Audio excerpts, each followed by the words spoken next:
Viens bosser chez nous pour 3 fois le salaire français. Si pas content, retournez dans votre gauloisie. Français, profiteur arrogant à ignorer. On peut voter une initiative pour la dégager de chez nous, s'il vous plaît, M. Blocher.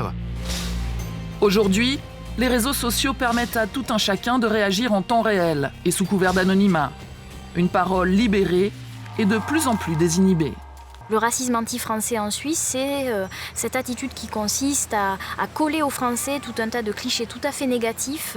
Des Français qui sont accusés de mal s'intégrer, d'être toujours en retard, d'être attirés par l'argent, de pratiquer la cooptation en entreprise de manière très forte, donc de recruter que des amis à eux côté français.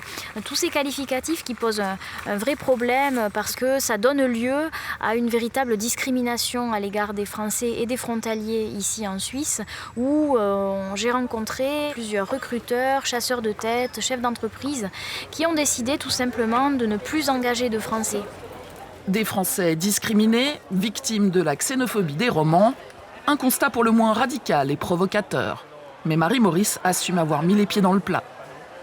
C'est un vrai tabou ici de dire que les Français ont des problèmes ou peuvent souffrir parfois de situations compliquées à vivre pour eux.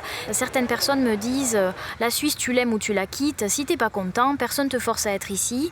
Et puis du coup, tous les Français qui ont des problèmes, ils ont qu'à rentrer chez eux parce que quand on a un beau cadre de vie, un bon salaire et puis un logement, on devrait être satisfait de son sort et remercier le pays qui nous accueille. Et les Français qui sont ici, je crois, aiment beaucoup la Suisse. Mais ils ont le droit de dire que tout n'est pas facile pour eux.